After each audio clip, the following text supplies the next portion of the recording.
Joyeuse Pâques, chers amis, Christ est ressuscité. Redisons-le autour de nous, et ce n'est pas pour rien qu'on vous accueille aujourd'hui dans cette belle nature qui ressuscite, la nature du printemps.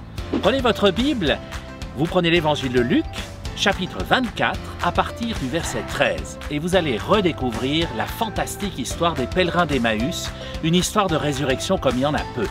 L'intérêt de cette histoire, c'est qu'elle nous donne, dans l'ordre, les 7 attitudes chrétiennes de base. Vous regardez ce que fait Jésus, vous notez et vous trouvez les 7 attitudes que nous devons tous avoir envers nos prochains.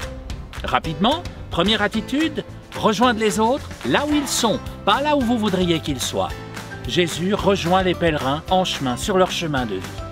Deuxième attitude, faire route avec les autres. Marcher, faire quelques pas, prendre le temps simplement. C'est ce qu'il fait, il commence par marcher avec eux. Troisième attitude, écoutez votre prochain.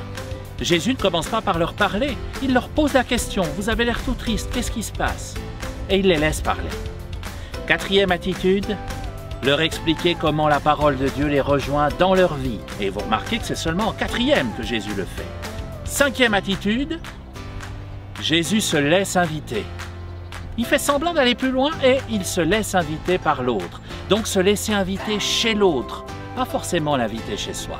Sixième attitude, célébrer. Qu'est-ce qu'ils font à l'auberge d'Emmaüs? Ils mangent, ils festoient. Et c'est au moment où Jésus rompt le pain qu'alors seulement ils comprennent qui est en face d'eux. Festoyer, célébrer, c'est aussi partager l'Eucharistie, bien sûr. Sixième attitude, vivre nos repas de fête, y compris liturgiques.